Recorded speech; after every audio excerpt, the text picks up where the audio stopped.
యోహాను సువార్త 1వ అధ్యాయం. ఇక్కడ మనం ఈ వాక్యాన్ని చాలాసార్లు చదువుకుంటాం కదండి. 1వ వచనం దగ్గర నుంచి, ఆదియందు వాక్యం ఉండెను, వాక్యము దేవుని యొద్ద ఉండెను, వాక్యము దేవుడై ఉండెను, ఆయన ఆదియందు దేవుని యొద్ద ఉండెను, సమస్తము ఆయన మూలముగా కలిగేను, ఏది ఆయన లేకుండా కలగలేదు. సరే, ఇక్కడ వరకు ఆగండమ్మా. ఈ వాక్యాన్ని కొంచెం మారుద్దాం. ఇక్కడ ఆదియందు వాక్యం ఉండెను, ఆ వాక్యం శరీరధారిగా మన మధ్య ప్రవేశించిన క్రింద ఉంటారు. ఇప్పుడు ఆదియందు వాక్యం ఉండెను అనే దగ్గర వాక్యము అనేది ఎవరండి? యేసయ్య అనేది మనకు తెలుసు కదా. ఇప్పుడు మనం ఈ వాక్యం చదివినప్పుడు ఈ వాక్యము అనే మాట దగ్గర యేసు అని పెళ్లి చదివి చూడండి. ఆదియందు యేసు ఉండెను, యేసు దేవుని యొద్ద ఉండెను, యేసు దేవుడై ఉండెను, ఆయన ఆదియందు దేవుని యొద్ద ఉండెను. అంటే యేసు ఆదియందు దేవుని యొద్ద ఉండెను, సమస్తము దేవుని మూలం ఆయన మూలం కలిగి ఉన్నది. ఇప్పుడు మనం ఈ వాక్యాన్ని చదివిన దాన్ని బట్టి యేసయ్య పుట్టాడా వచ్చాడా? ఆదియందే ఉన్నాడండి. ఆయన ఆదియందే ఉండి శరీరధారికి లోకానికి వచ్చాడు. కాకపోతే మరియమ్మ గర్భాన్ని జస్ట్ మానవ రూపంలో ఉండాలి కాబట్టి దాన్ని వాడుకున్నాడు తప్పించి వేరే ఉద్దేశం ఏం కాదు. సో మనం ఎలా చదువుకున్న దాన్ని బట్టి, పౌలు గారు చెప్పిన దాన్ని బట్టి యేసయ్య పుట్టలేదు, వచ్చాడు. ఆయన ఆదియందే అక్కడి నుంచి వచ్చాడు. ఇప్పుడు చూడండి, ఇప్పుడు ఆయన వచ్చాడు, పుట్టలేదని మనకు అర్థమైపోయింది.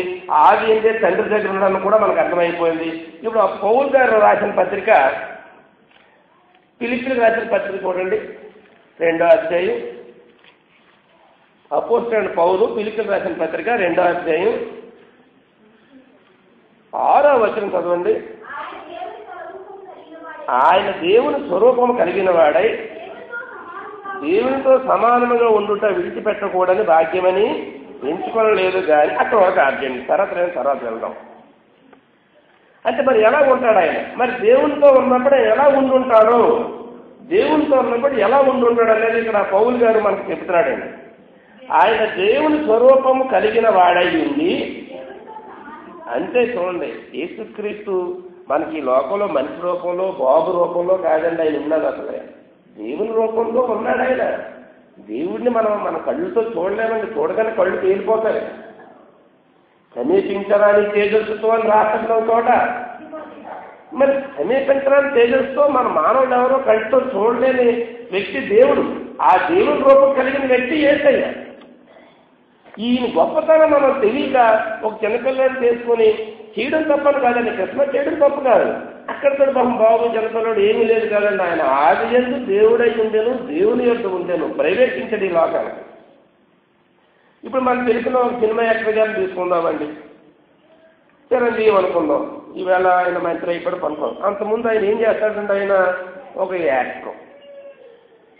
ఆయన ఎలా వస్తాడంటే రావడం హెలికాప్టర్లో రావచ్చు, కాస్ట్లీ ఖరీదులో కోట్ల రూపాయలు ఖరీదు చేసిన కారులో రావచ్చు అండి షూటింగ్కి.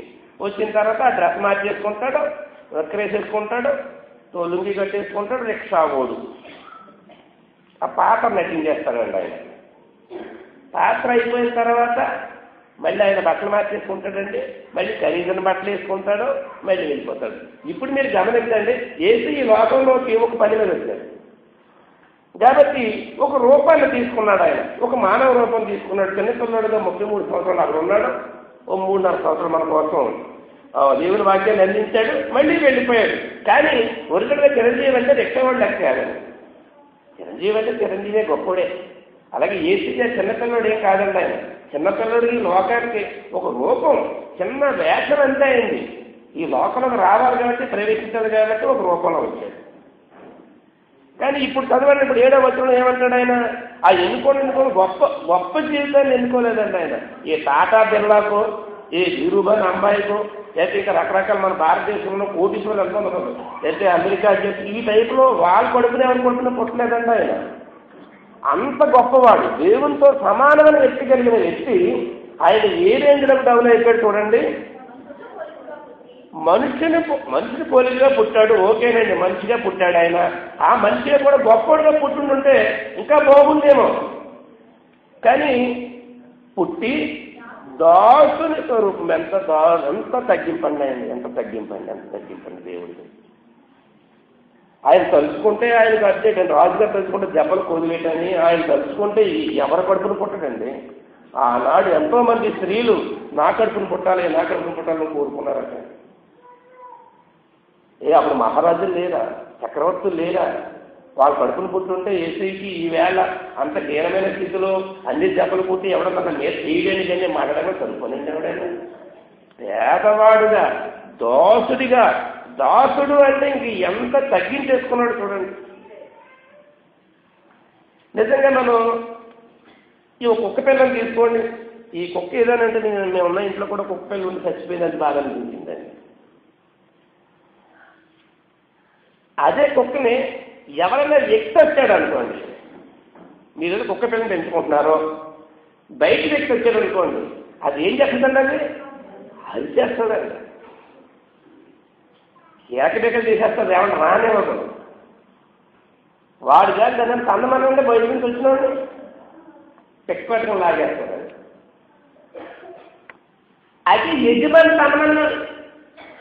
ఆ ఇంటి యజమాని కుక్కను తన్నాడు అనుకోండి, ఏం చేస్తుందండి? అది కుయ్యోమని మూలకెళ్ళి మళ్ళీ కుంచే పళ్ళకన్నా వస్తుందండి. అదే తగ్గింపు. అదే బయట తంటే అదేదో చెప్తుందండి. ఇక్కడ ఏసయ్య గొప్పవాడిగా పుట్టలేదండి, దాసుని రూపం చిన్నవాడిగా కాకుండా దాసుని రూపం. ఏ మహారాజు నిజంగా మహారాజు కింద ఉంటే ఈ లోకంలో ఆయన ఎంత గౌరవిందరో అది ఎన్నుకోలేదు, ఆ రూపాన్ని ఎన్నుకోలేదు. ఆయన దాసుని స్వరూపంగా ధరించుకొని తన్ను తానే రిక్తునిగా చేసుకున్నాడు. రిక్తునిగా అంటే అర్థం ఏంటండి? చేతిలో పైకి లేదండి. ఆయన వీళ్ళు అంటారండి ఒకసారి వచ్చి కైసరికి పన్ను చెల్లించుట న్యాయం ట్రాక్ చేయడానికి. అంటే మనకు తెలిసిన కథ అది. కైసరికి పన్ను చెల్లించుటే న్యాయమా న్యాయం కాదా? కైసర్ అంటే మహారాజు అంటే మన పౌరులు, మనం అందరం ట్యాక్స్ కట్టవలసిందే. కట్టొచ్చు అన్నాడు అనుకోండి, బైబిల్కి వ్యతిరేకం అని అర్థం. కట్టకూడదు అన్నారనుకోండి, ఈ లోక్ గవర్నమెంట్ వ్యతిరేకం, అరెస్ట్ చేయండి. అంటే ఇది చెప్పిన తప్పే, అది చెప్పిన తప్పే. అప్పుడు దేవుడు ఏమంటాడండి? దానికంటే ముందు ఏమంటాడండి? ఒక నాడు అంటే ఆయన దగ్గర నాని కూడా లేదండి. కదండి, నాని కూడా చేప అనేది ట్యాక్స్ కట్టమన్నప్పుడు ఒక నాణ్యం తీసుకురండి అని అడుగుతాడు. మీరు వాక్యం చదవండి తర్వాత. అంటే ఏసయ్య ఎంత రిక్తుడుగా జైలులో ఒక సింగిల్ కానీ కూడా లేకుండా వచ్చాడండి. ఆయన ఒక నాణ్యం చూపించండి అంటారు. మనకు తెలిసిన కాబట్టి అంటే ఎంత తగ్గించేసుకున్నట్టుందండి. ఏసయ్య ఈ లోకానికి వచ్చేటప్పుడు దాసుని స్వరూపం ధరించుకొని తను రిక్తునిగా చేసుకున్నాడు. దాసుడిగా వచ్చాడు కదా అని మీరు సింగిల్గా వేసి లెక్కేసుకోకూడదండి. ఆయన దేవునితో సమానుడండి. ఆయన ఎంత గొప్పవాడో చెప్తాను చూడండి. మనకు దేవుని వాక్యం సరిగ్గా మనకు అర్థం కాక ఏదో చిన్న సాయం చేశాడు దేవుడు అని, బాబు నేను దేవుడిని నమ్ముకున్నాను, నువ్వు నమ్ముకో. నాకేదో ఇంట్లో పెళ్లి అవ్వాలని కోరుకున్నాడు, పెళ్లి అయితే దేవుడు గొప్పవాడు. నాకేదో జ్వరం వచ్చింది, ప్రార్థన చేసిన తగ్గిపోయింది, దేవుడు గొప్పవాడు. ఈ దేవుడు గొప్ప చెప్పకండి, దేవుడు చాలా గొప్పవాడు. ఆయన కీర్తన గ్రంథం 110 సంకీర్తన చూడండి ఒకసారి.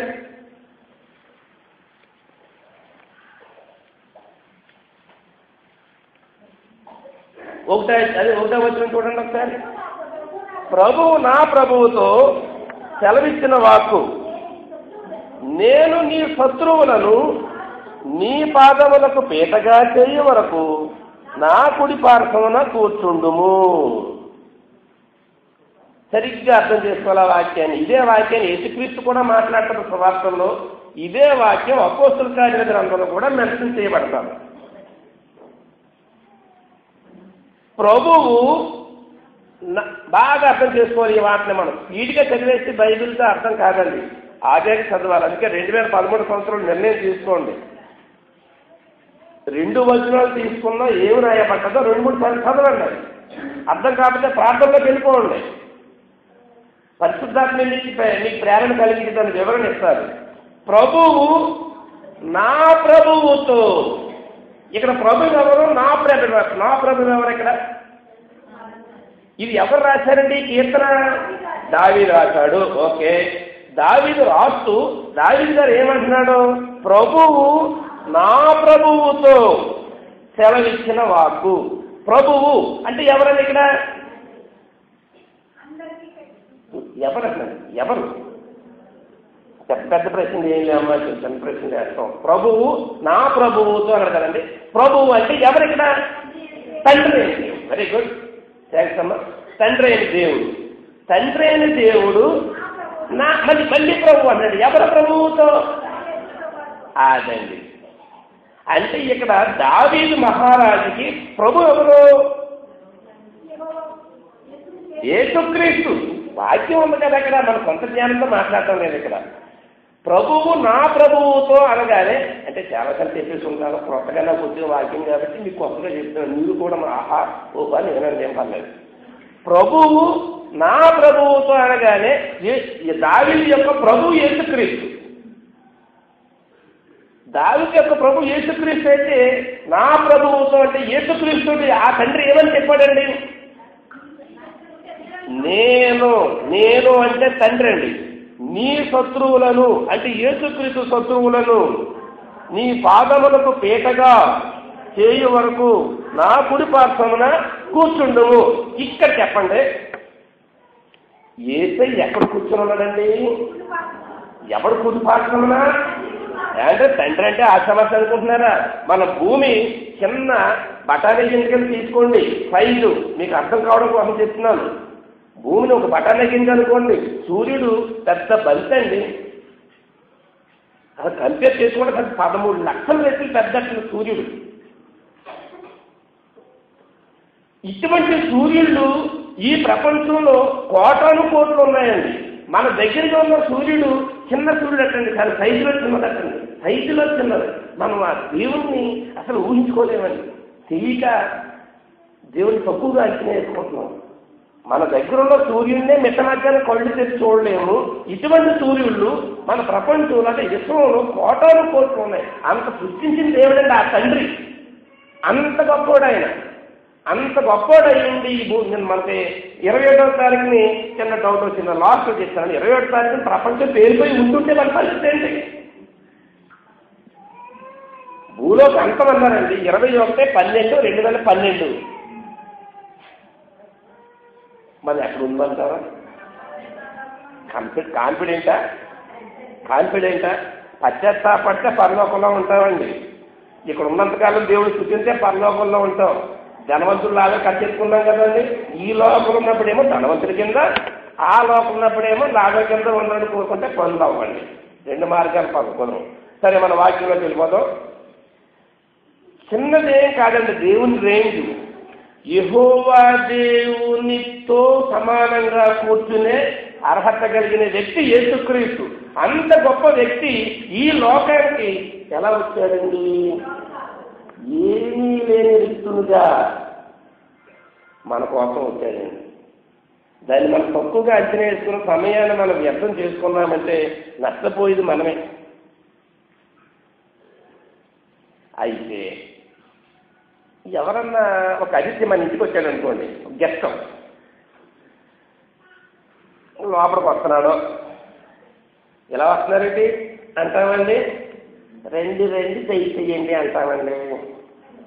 రండి. వచ్చిన తర్వాత ఏం చేస్తామండి? నీళ్ళు ఇస్తాం, కాలు కొట్టుకుంటా. ఆలోచించండి, ఫ్యామిలీలోనే బాగా పెద్దోళ్ళు ఉంటే అసలు ఊరుకొని కాలు కొట్టుకుని ముందు. ఆ తర్వాత చల్లగా తీసుకుంటారా, వేడిగా తీసుకుంటారా, డ్రింక్ తీసుకుంటారా, టీ తీసుకుంటారా, కాఫీ తీసుకుంటారా, వరుసగా ప్రశ్నలు. మరి టిఫిన్ ఏమైనా తింటారా? కూర్చోండి, ముందు 2 నిమిషాలు రెస్ట్ తీసుకోండి. వీళ్ళు అనుకుంటారంట, ఎందుకు వచ్చారంటారో. మరి వచ్చినట్టునే ఎవరండి ఎంత మొక్కమాట లేకపోయినా సరే ఎందుకు వచ్చారండి అని అడిగేస్తామండి మన బంధువుని, రాక వచ్చినోడిని. తీసుకుంటాం, కాఫీ తీసుకున్నాం. ఇంకా చెప్పరేది, ఇంకా ఎందుకు వచ్చారంటారు అని మనసులో తీరుతుంది. మీరు భోజనం చేసి వెళ్ళాలి, ఉండాలి, అవసరమైతే వెళ్ళాలి. అలాగే అని అనుకోండి. సరే, అలాగే ఎందుకు వచ్చారంటారు చెప్తారు. చివరికి అంటారు అనమాట. చివరికి మనమే తెగించి ఏంటి దారి తప్పొచ్చినట్టుకున్నారు ఇలాగా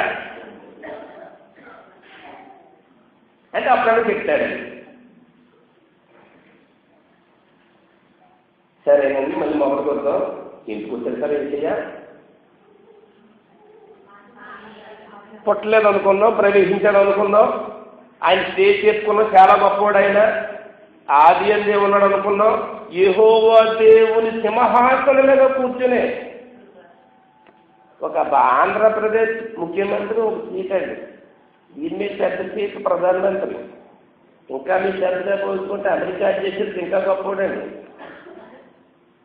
పదవులు లెక్కేసుకుంటా వెళ్ళిపోతాయి. యేసుక్రీస్తు చిన్న పోర్చుడే కాదండి, ఆయన తండ్రితో సమానమైన స్థాయి కలిగిన వ్యక్తి ఈ లోకానికి అన్ని తగ్గించుకొని వచ్చాడు.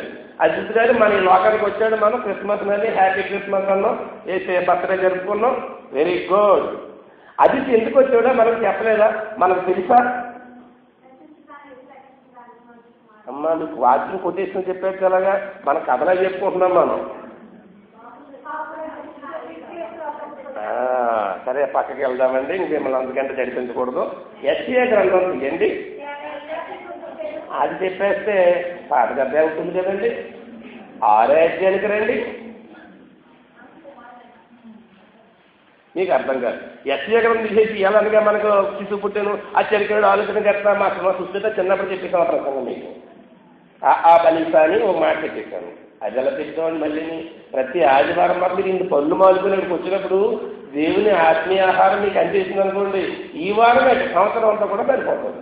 ఏదో ఎందుకు వచ్చాడో మన హృదయంలో పడిపోయింది అనుకోండి, ఏం చేయాలో ఎవరికాడే నిర్ణయం తీసుకోవాలండి, ఎవరికాడే జంటరు. ఆగండి, ఇంకా పైకి వెళ్దాం, ఫస్ట్ తెలిపోతామమ్మా. రాజైన ఉజ్జియా మృతి పొందిన సంవత్సరం మందు అత్యున్నతమైన సింహాసనమందు ప్రభువాసునుడయుడుగా నేను చూసితిని. చదివేసుకుంటాం ఈ వాక్యాన్ని, మళ్ళీ మొదలు కొద్దాం అదే లైను. రాజైన ఉజ్జియా మృతి పొందిన సంవత్సరమున అత్యున్నతమైన సింహాసనమందు ప్రభువు ఆసీనుడయుడుగా నేను చూసితిని.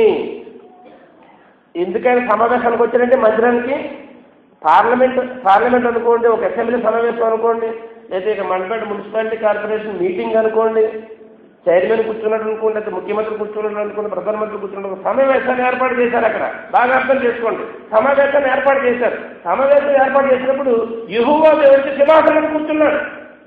మనం ఆధ్యాత్మికంగా మనం ప్రార్థన చేసుకొని పరిశుద్ధతను సహాయం అడిగి వాక్యం చదువుకుంటూ వెళ్తే ఇటువంటి మర్మాలన్నీ తెలిసిపోతాయి. రాజైన ఉజ్జియా మృతి పొందిన తరువాత ఆ దేశానికి, ఇశ్రాయేల్ దేశానికి ఉజ్జియా మహారాజు గొప్ప మహారాజు, చాలా గొప్పవాడు, దేవుడు మంచి కార్యాలు చేశాడు, దేవునికి ఇష్టడుగా ఉన్నాడు. ఆ వ్యక్తి చనిపోయాడు. అంటే తను ప్రేమించిన దేశంలో, తను ఎన్నుకున్న జనాంగం ఉన్న దేశంలో మహారాజు చనిపోయాడు. చనిపోయిన అక్కడ సమావేశం ప్రారంభమైంది. అంటే చాలా ఇంపార్టెంట్ అండి ఈ విషయం. మృతి పొందిన ఆ సంవత్సరమున అత్యున్నతమైన సింహాసనమందు, చిన్న సింహాసనం కాదండి, 5 సంవత్సరాలకు ఉండే సింహాసనము, సంవత్సరానికి ఉండే సింహాసనము కాదండి, అది అత్యున్నతమైన సింహాసనం, శాశ్వతమైన సింహాసనం మీద మహారాజు ఆయన ఆసీనుడై ఉన్న. నిజంగా మన మహారాజు గారు వస్తూ ఉంటే రాజాజీ రాజా, రాజా మార్తాండ, జై భవ, విజయీ భవ అలా పొగుడుతూ ఉంటారు కదండి బల్బంజి మాగదలు. చాలా నిజంగా ఇదే అది గొప్పడా పొగడాలి కాబట్టి పొగుతూ ఉంటారు. ఆ వయసుని మహారాజు ఏం చేస్తూ ఉంటారండి, ఇలాగా ముత్యాలహారం తీసేసి ఇలా జరేస్తారంట. రాజాడు చాలా గొప్పడు, చాలా గొప్పడు. మహారాజు గారి సింహాసనం మీద కూర్చుని ఉన్నారు అక్కడ.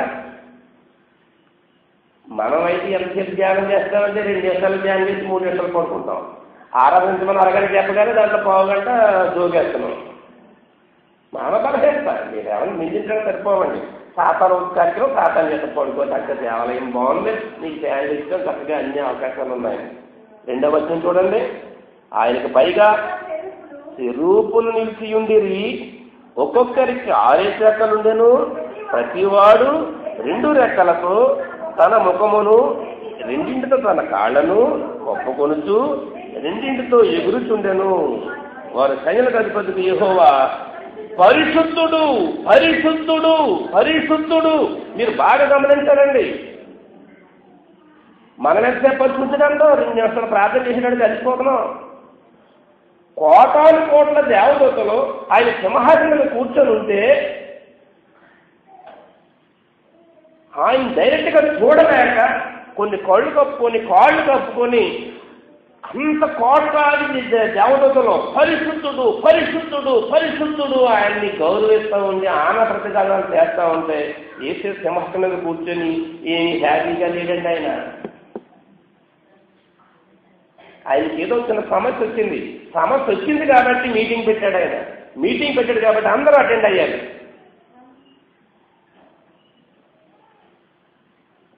నిజంగా పరలోకాన్ని మనం ఒకసారి ఊహించుకోగలిగితే మరి భగవంతుడు మరి మనకు అవకాశం ఇచ్చి మళ్ళీ మనం అందరూ కలుసుకోగలిగితే నిజంగా ఆ సీన్ చూడగలుగుతాం. వెళ్ళాలండి, మన పరలోకానికి వెళ్ళాలని నిర్ణయం తీసుకోవాలండి. ఈ లోకం పోకుండా మనం ఎవరికి వెళ్ళిపోకూడదు. దేవుడు చాలా గొప్పవాడండి. అంత తగ్గించుకొని మన కోసం వచ్చి మనకు మార్గాన్ని సిద్ధం చేస్తాడు, ట్రై చేస్తున్నాడు. కానీ ఆయన ఆనందంగా ఉన్నట్టు మనకు కనపడలేక మీటింగ్ పెట్టడండి. ఆయన ఇంతమంది ఈ విధంగా ఉదాహరణ వచ్చాను అనుకోండి, నేను లోపలికి వస్తున్నాను, నా పేరు జాన్ బర్గర్ సూపర్ అంతగా ఇంతగా అని అనుకోండి, నేను ఎలాగ నడుస్తానండి, నేను వేళ్ళు నడుస్తాను. యేసయ్యని అంతమంది దేవదూతలు శరాపులు అందరూ కూడా పరిశుద్ధుడు, పరిశుద్ధుడు, పరిశుద్ధుడు అంటే ఆయన హ్యాపీగా ఏమి ఉన్నట్టు మనకు కనిపించదండి వాక్యంలో. ఆయన అడిగిన ప్రశ్న చూడండి ఎలా అడుగుతున్నాడు. ఆయన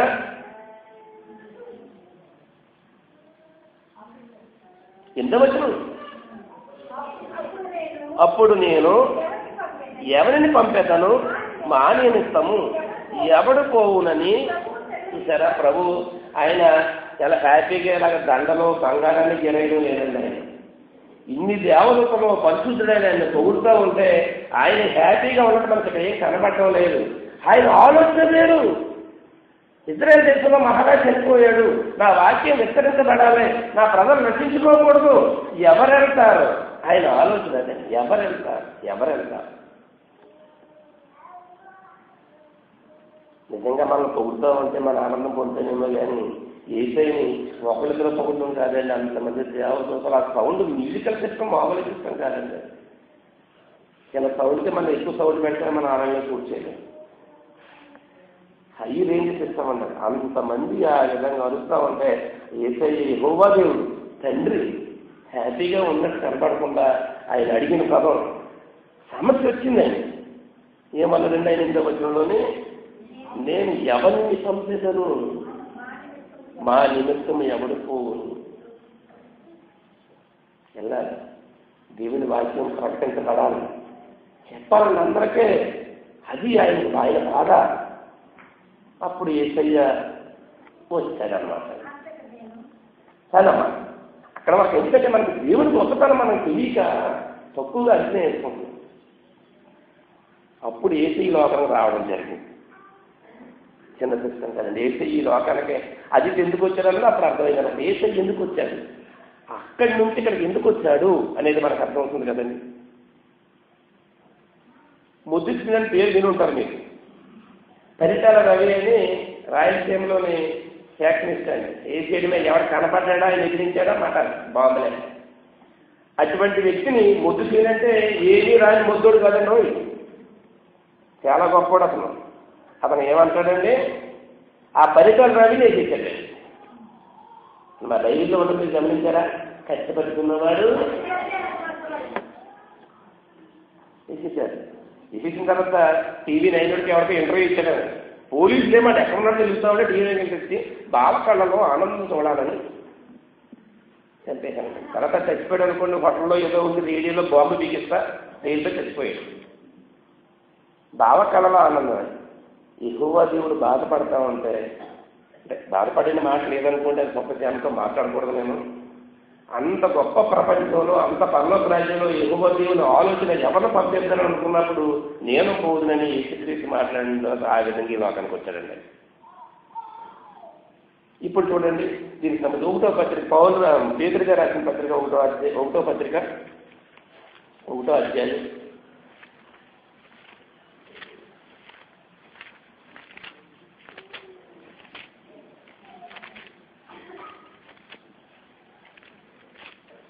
ఒకటో పత్రిక రెండో అధ్యాయం అనుకుంటా అండి. 2వ అధ్యాయము 21వ వచనం చూడండి.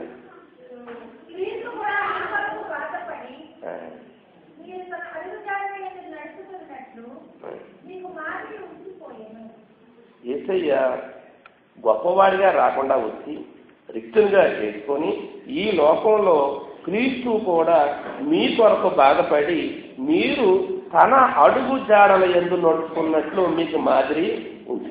ఆయన రావడానికి ఆయన చేసిన కార్యం, ఆయన మాదిరి మనకు చూపించి వెళ్ళాడండి. ఆయన ఏది సుడిగల పర్యటనకి మీ మంత్రుల్లో సుడిగల పర్యటన చేస్తారండి. ఓపెనింగ్లకు వస్తారు టక్ టక్ టక్ మని ఒక 8 నిమిషాలు ఆయన గొప్ప చెప్పేసుకుంటారు. 1 నిమిషం రిబ్బన్ కట్ చేసేస్తారు. ఈలోగా 1 నిమిషంలో జన్మదిన కాక 2 సమస్యలు చెప్పేయండి. యేసయ్య సుడిగాలి పర్యటన కింద రాలేదండి. 33 సంవత్సరం మన లోకంలో మనతో ఉండి మన భావన కష్టాలన్నీ తెలుసుకొని ఆయన అనుభవించి క్రీస్తు మీ కొరకు బాధపడి మీరు తన అడుగు జాడల యందు నడుచుకున్నట్లు మీకు మాదిరి ఉంచిపోయాడు. అందుకనే వచ్చి ఆయన వెళ్ళడం కూడా కారణం అది. కనుక మనం ఏ విధంగా ఉండాలి? యేసు ఈ లోకానికి వచ్చాడు, మనకు మాదిరి చూపించాడు, మనం ఏం చేయాలో చెప్తున్నాడు ఆయన. చూడండి, ఫిలిప్పీ పత్రిక పౌలు గారు రాసింది 4వ అధ్యాయము 4వ వచనం చూడండి. ఎల్లప్పుడూ ప్రభువునందు ఆనందించుడి. మరలా చెప్తున్నాను, అదండి ఆనందం అంటే అది. బట్టలు కొనుక్కున్నందుకు ఆనందమో, బంగారం కొనుక్కున్నందుకు ఆనందమో, ఆస్తులు కొనుక్కున్నందుకు ఆనందం వద్దని చెప్తున్నాడు పౌలు గారు. యేసుక్రీస్తు మనకు మాదిరి నుంచి వెళ్ళాడండి. ఆయన ఏం చేయాలో చెప్తున్నాడు. ఆయన మనం ఆనందించాల్సింది ఏసీ లోకానికి వచ్చింది, ఏసీ వచ్చినందుకు ఆనందిద్దాం. కానీ ఎల్లప్పుడూ ప్రభువు నన్ను ఆనందించుడి, మరలా చెప్పుదును ఆనందించుడి. ప్రభువు నన్ను ఆనందించాలని. ఇప్పుడు నాకు బర్త్డే జరుగుతుంది అనుకున్నామండి. నాకు బర్త్డే అనగానే కేకులు, బిర్యానీ, బట్టలు, ఇంకేముంటాయండి. ఒక బర్త్డే, ఒక పుట్టినరోజు జరుగుతుందండి. ఏమేమి కొంటామంటే జనరల్గా కేకులు, బట్టలు, బిర్యానీ, చాక్లెట్, ఇంకెందుకేమో చెప్పేట్లేదు, గిఫ్ట్,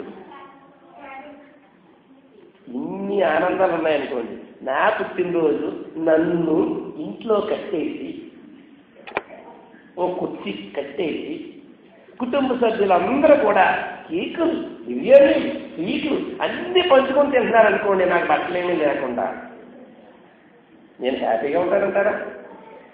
బర్త్డే ఎవరిదండి ఇప్పుడు జరిగింది? ఏం బట్టలు కొన్నారా? ఆయనకైనా కేక్ కొన్నారా? ఆయనకైనా బిర్యానీ పెట్టారా లేదు? మరి ఆయన ఎలాగ ఆనందంగా ఉంటాడో ఈ లోకానికి వచ్చినందుకు? అంత ఖరీదైన మనిషి దేవునితో సింహాసనం మీద కూర్చొని మళ్ళీ కూడా సింహాసనం తీసుకెళ్తారంటుందండి. ఆయనతో సమానంగా పరిపాలించగా అధికారిస్తామని. అటువంటి యేసయ్య అంత మహిమను నిలుపుకొని మన లోకానికి వచ్చి ఆయన బర్త్డే జరుపుకుంటూ, అంటే నా బర్త్డే జరుపుకుని నాకు ఏం పెట్టకపోతే నా పరిస్థితి ఎలా ఉంటుందండి? ఆయన ఆనందించాలి అంటే ఆయన ఎలా ఆనందిస్తాడండి? ఎలా ఆనందిస్తాడనుకుంటున్నారో యేసయ్య? మీరు డబ్బులు ఇచ్చేస్తానో కేక్ ఇస్తానో ఆయన తినదనుకోండి. లోకసువార్త చేయండి 15వ అధ్యాయం 7వ వచనం. లోకసువార్త 17వ అధ్యాయం 7వ వచనం చదవండమ్మా. తప్పైతే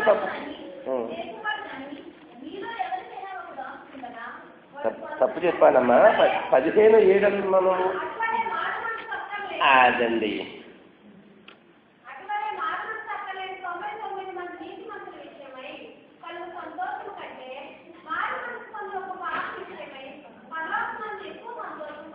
అదండి వాక్యం మనకు అర్థమై ఉంటుంది అనుకుంటా. ఏసే సంతోషించాలి. మనం సంతోషిస్తే మనం బట్టలు కొనుక్కున్న, కేక్ కొనుక్కొని, బిర్యానీ తినేదో హ్యాపీపడదు. ఏసే దానికి హ్యాపీ పొందకండి. మన ఇచ్చే బట్టలకి, మన ఇచ్చే కానుకలకి, బహుమతులకి ఆయన సంతోషపడతాడు. ఆయన సంతోషపడతాం. ఆయన వాక్యంలో చెప్తున్నట్టు చూడండి. మారు మనసు అక్కరలేని 99 మంది నీతిమంతుల విషయం నేను చాలా గొప్పవాడిని, నేను చాలా జ్ఞానవంతుణ్ణి, నేను చాలా విజ్ఞానవంతుణ్ణి, చాలా పెద్ద చదువుకున్నాను, నాకు బోళ్ళ అర్హత ఉన్నదే, నాకు ఈ సొసైటీలో చాలా గౌరవం ఉంది. అటువంటి వాళ్ళు మారితే అని చెప్తున్నాను. దాన్ని గొప్పని అనుకుంటే పొందవ్వండి. మారు అంతుండి అంత గొప్పండి అయి ఉంది, నాలో మారు మనసు లేకపోతే నా బ్రతుకు వ్యర్థమండి. యేసయ్య లోకానికి వచ్చింది వ్యర్థమండి. మారు మనసు లేని 99 మంది నీతిమంతుల విషయమై కలుగు సంతోషము కంటే మారు మనసు పొందు ఒక్క పాపి విషయమై పరలోకమందు ఎక్కువ సంతోషం. ఒక్క పాపి విషయమే కండి. 99 మంది నీతిమంతులు మారపోయినా బాధపడ్డటండి ఆయన. ఒక్క పాపి మారు మనసు పొందితే సంతోషిస్తారు. అదండి క్రిస్మస్ సంతోషం అంటే. ఆ సంతోషం మనం ఇవ్వాలి. మనం ఎలా ఇవ్వాలంటే మనకు వాక్యం చెప్పే అవకాశం రాకపోవచ్చు, కానీ నిధులతో మాట్లాడే అవకాశం మనకు వస్తుంది, చుట్టుపక్కలతో మాట్లాడే అవకాశం మనకు వస్తుంది. ఏసే నమ్ముకుంటే రక్షణ వస్తుందని చెప్పడమేనండి ఆనందం. మీ మాట ఏ మాట అతను చదువుతుందో తెలియదు, అతను మారాడనుకోండి పరలోకం వచ్చిన హ్యాపీ అండి. ఏసే బర్త్డే అంటే అదండి. క్రిస్మస్ అంటే అది. క్రీస్తును ఆరాధించడం అంటే అది. ఒక వ్యక్తి ఒక గుడి పక్కన ఇంటి పక్కన కూర్చున్నాడండి మెట్ల మీద. మీకు బాగా అర్థమవుతుంది. ఆంధ్రప్రదేశ్ లెక్కలు ఉంటాయండి. 24వ తారీఖు రాత్రిని 25వ తారీఖు రాత్రి ఈ బ్రాండీ విస్కీలు అమ్మడానికి ఎప్పుడు అమ్మడమ్మటండి. 26వ తారీఖుని పోలీస్ స్టేషన్లో కేసులు ఇక్కడ అయిపోలేదట.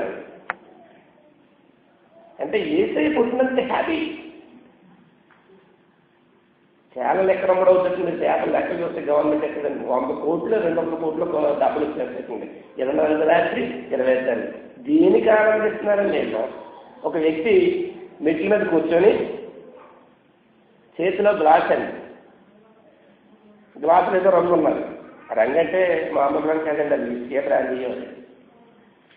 ఓ చేతిలో సిగరెట్ అండి, ఓ చేతిలో గ్లాసు, ఓ చేతిలో సిగరెట్, సెల్ ఫోను ఇక్కడ పొద్దున్న తీసుకున్నాను. ఫోన్ చేస్తాను, బాబా హ్యాపీ క్రిస్మస్ బాబా, హ్యాపీ క్రిస్మస్ బాబా. ఎప్పటికండి హ్యాపీ? ఏసే పుట్టినందుకు అతను ముందు కొడుతూ అది హ్యాపీయా? ఏసే హ్యాపీ పడాలండి. పుట్టినరోజు ఏసైకి, ఇతనికి కాదు. ఆనందం వచ్చే మందు తాగేది అదేరా. మరి నిన్నైతే ఏసై పుట్టిన మందు తాగో ఇంట్లో బాధలు చాలా ఇంట్లో నరకం అనిపించేస్తున్నాను. ఆ సమస్యను తట్టుకోలేస్తాం. ఒక నెల తరగతి మంది తాగలేదు, నా కొడుకు పుట్టాడు అది హ్యాపీ. అంటే బాధలోనే మందు తాగేస్తాడా? సంతోషం ఎదుగురికి పుట్టినప్పుడు కూడా మందు తాగేస్తాడు. ఆనందించడంటే దేంట్లో ఆనందించాలండి? ప్రభువునందు ఆనందించాలండి. ప్రభువునందు ఆనందించాలి. మనకి దేవుడి లోకానికి జన్మనిచ్చింది మన ఇష్టానుసారంగా జీవించాలని కాదండి, ఇష్టానుసారం జీవించాలని కాదండి. ఆయన ఏమీ హ్యాపీగా లేడు. నేను సృష్టించిన జనాంగం అంతా నా దగ్గరికి మళ్ళీ రావాలనే కదండి ఆదికాండం 3 అధ్యాయంలోనే రక్షణ ప్రణాళిక ఇచ్చాడు మనకే. నీ సంతానమునకును స్త్రీ సంతానమునకును. స్త్రీ అంటే ఆడమ్మతో పుట్టిన పిల్లలు కాదండి. ఇప్పుడు అవ్వమ్మ పండు తినొద్దన్నాడు దేవుడు, కొన్ని రూల్స్ పెట్టాడు. అవ్వమ్మ పండు తినేసింది. ఆవిడ తినడమే కాకుండా ఆమె తండ్రి ఆదాము కూడా తినిపించేసింది. ఎడమొచ్చేసింది తండ్రికి, మనకి ఎడమొచ్చేసింది. కట్ అయిపోయింది, ఇంకక్కడ కట్ అయింది. తిను దినమున చచ్చెదరు. తినేశారు, అక్కడ కట్ అయిపోయింది మన దారి. అదండి సువార్త. ఆ కట్ అయిపోయిన దాన్ని నిర్మించడానికే మళ్ళీ ప్రేమమైనండి ఆయన. నిజంగా ప్రేమమై నేను సృష్టించింది ఆయన తలుచుకుంటే నోవాహు జలకళ గురించి ఒక్కసారి ఆలోచించండి. నోవాహు కాలంలో నోవాహు భార్య, నోవాహు 3 కొడుకులు 3 కోడలు, మొత్తం ఎందుకంటే నాశనం చేసేసండి. నీటిలో నాశనం చేస్తారంటే నేర్చుకుంటుందట మీకు తెలుసండి. నీటిలో మరణం చాలా బాగుంటుందటండి. నీళ్లు తాగేగానే ఊపిరితిత్తులోకి వాటర్ వెళ్ళిపోయి గాలి అందక మనిషి చనిపోతాడు, అది బాధ కాదండి. బాధ ఏదో చెప్పమంటారా? సుధోగుమలో అసలు ఆలోచించండి. ఎవరన్నా కాల్చిపోతే ఆ నరకం ఒకసారి అనుభవించి తెలుస్తుంది. ఆ బాధ ఏదో ఒళ్ళంతా కాలిపోతుంది అనుకోండి, లోపల అవయవాలన్నీ ఉడికిపోతాయి. ఒంటి మీద బట్ట వేయలేము, అరిటాకులు వేయాలి, ఎక్కడ పట్టుకుంటే అక్కడ మాంసం ఊడిపోతుంది. చనిపోవాలని కోరుకుంటారన్న టైంలో అటువంటి బాధ రెండోసారి ఇచ్చాడండి ఆయన. ఇటువంటి నరకం రెడీగా ఉందండి. దేవుని మాట ఎవరైతే వినరో, ఎవరైతే మారుమనసు పొందరో, ఎవరైతే యేసుక్రీస్తును ఆనందంగా ఉంచరో, మనకి అంత నరకం కావాలా? తను సృష్టించిన పరలోకంలో మనం ఆయనతో పాలువారు కావాలా? అదండి మన క్రిస్మస్. 25వ తారీఖు మీతో పంచుకున్న ఆనందాన్ని 30 తరగతి. యాక్చువల్గా నాకు కూడా కొన్ని సమస్యలు ఉన్నాయి, భయంకరమైన సమస్యలు. గట్టిగా చెప్పానండి దేవుని వారికి. సమస్యలు పక్కన వెళ్ళడం ఆయన తీరుస్తాడు. ఏసీ రావడానికి అర్థమండి క్రిస్మస్ అంటే. మనం కాదు హ్యాపీ బావా హ్యాపీ క్రిస్మస్ వద్దండి. తండ్రి నీ వాక్యం చెప్తే సంతోషపడుతున్నాం కాబట్టి వాక్యాన్ని పక్క వాళ్ళకి చెప్తామని ఒక్కొక్కడు మారుతాడు. సంఘం పట్టకూడదు, ఇంకా చుట్టుపక్కల స్థలాల్లో కొనేసి ఇంకా పెరిగిపోవాలి. ఆలోచనగా పెంచుకోవడానికి మనం కరెక్ట్గా చెప్పేది. దేవుని తప్పు చేయకండి, చాలా గొప్పవాడు ఆయన. కనుక మన దేవుడు చాలా గొప్పవాడు. కనుక క్రిస్మస్ మరోసారి శుభాకాంక్షలు తెలియజేస్తూ ఆయన ఆనందపరిచే విధంగా మన ప్రవర్తనను తీర్చిదిద్దుకున్నామండి. దేవుడు చిన్న వాక్యాన్ని జీవించిన కాదు.